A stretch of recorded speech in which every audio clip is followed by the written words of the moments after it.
অত্যাচার করেছিল এবং সেই অত্যাচার থেকে আজকে আমরা স্বাধীন ভারতের একজন নাগরিক হিসাবে গণ্য হয়েছি। এটা আমাদের কাছে গৌরবের বিষয়। এই স্বাধীনতা কোনোদিন অখণ্ডিত, কোনোদিন ভাঙবে না।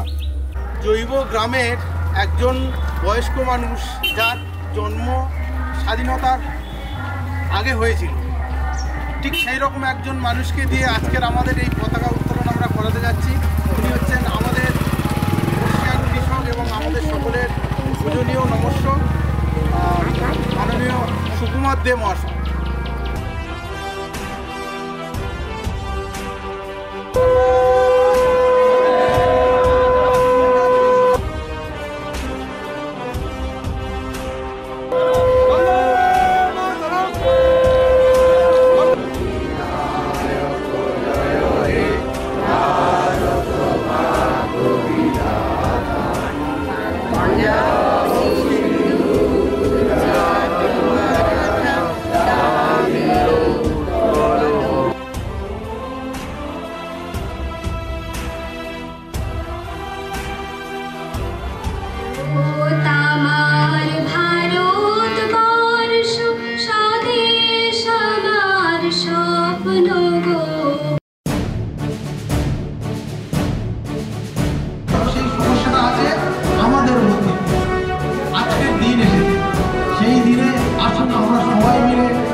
আমরা যারা এখানে এসেছি, আমাদের একটা কথা মাথায় রাখা দরকার, সেটা হচ্ছে আমরা মুক্তির সহযাত্রী।